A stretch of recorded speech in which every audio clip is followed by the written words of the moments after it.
போற்றும் உத்தம தலைவர் நம்முடைய பாரத பிரதமர் திரு நரேந்திர மோடி அவர்கள் 3வது முறையாக நம்ம பாரதத்தில் பொறுப்பேற்று நம்முடைய மத்திய அமைச்சர் 8வது முறையாக தொடர்ந்து 8வது முறையாக அவங்க வந்து பட்ஜெட் தாக்கல் பண்ணியிருக்காங்க.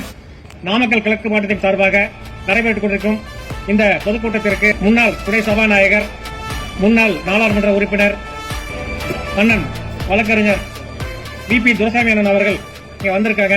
அவர்களை இந்த நேரத்தில் வருக வருக என்று வரவேற்கின்றேன்.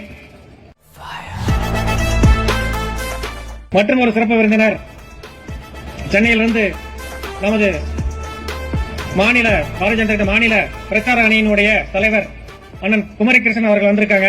அவங்களையும் இந்த நேரத்தில் வருக வருக என்று வரவேற்கின்றேன். திரு சிவபிரகாசம் MLA அவர்கள் வந்திருக்காங்க. அவர்களையும் இந்த நேரத்தில் வருக என்று வரவேற்கின்றேன். இந்த நகரத்துடைய தலைவர் தினேஷ் அவங்க வந்திருக்காங்க. அவங்க இந்த ஏற்பாடு பண்ணியிருக்காங்க. அவர்களையும் இந்த நேரத்தில் சிறப்பான ஏற்பாடு பண்ணியிருந்த தினேஷ் அவர்களுக்கும் மற்றும் இந்த கூட்டத்தினை ஒருங்கிணைத்த பிரபு அவர்களுக்கும் இங்கே வருகை புரிந்திருக்கும் நம்முடைய மாவட்டத்தினுடைய ஒன்றிய தலைவர்களான மகேஸ்வரி அவர்களுக்கும், செல்வமணி அவர்களுக்கும், சுகந்தி அவர்களுக்கும், ராஜேஷ் அவர்களுக்கும், ரமேஷ் அவர்களுக்கும், பாண்டியன் அவர்களுக்கும், கண்ணன் மற்றும் சரவணன், ராஜேந்திரன், வேலூர், திவ்யா, செல்வம் ஆகிய ஒன்றியத்தில் அனைவருமே இங்கே வந்திருக்க சிறப்பாக பணியாற்றிக் கொண்டிருக்காங்க. அவங்களுக்கும் என்னுடைய வாழ்த்துக்களை இந்த நேரத்தில் தெரிவித்துக் கொள்கிறேன். இந்த மாவட்டத்துக்கு பாத்தீங்கன்னா தனி சிறப்பு எப்பவுமே இருக்கு. தமிழ்நாட்டில் இல்லாத சிறப்பு பாத்தீங்கன்னா நம்ம மாவட்டத்துக்கு மட்டும் தான் இருக்கு. நிச்சயமாக இந்த நாமக்கல் கிழக்கு மாவட்டம் வந்து பாத்தீங்கன்னா ஒரு முதன்மை மாவட்டமாக அடையும் என்பதை இந்த நேரத்தில் சொல்லிக்கிறேன். நான்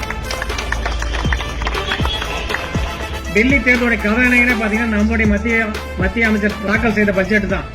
அவங்க பண்ணிட ஒரு விஷயம், 12 லட்சம் ரூபாய் வரைக்கும் யாரெல்லாம் வந்து நீங்க சேலரி வாங்குறீங்களோ சேலரி பர்சனுக்கு வந்து பாத்தீங்கன்னா டாக்ஸ் ஃப்ரீன்னு ஒரு சொல்லியிருக்காங்க. இந்தியாவில் எத்தனை பேர் பயனடைய இருப்பாங்க? இதை விட ஒரு முக்கியமான ஒரு விஷயத்தை வந்து எங்களுக்கு சொல்ல முடியுமான்னு பாத்தீங்கன்னா, இன்னைக்கு வந்து அவங்க எதிர்க்கட்சியே சொல்றாங்க நீங்க டெல்லி ஜெயிச்சதுக்கு காரணமே பாத்தீங்கன்னா மத்திய அமைச்சர் தாக்கல் பண்ண பட்ஜெட் அப்படிங்கிறாங்க.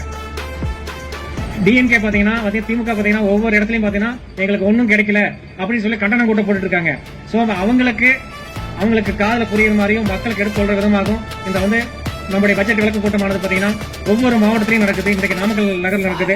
நம்மளுடைய மாவட்டத்துக்கு வரப்பிரசாதமா பாத்தீங்கன்னா நம்மளுடைய மண்ணின் மைந்தரும் வந்திருக்காங்க. சென்னையில வந்து குமரி கிருஷ்ணன் அவங்களும் வந்திருக்காங்க.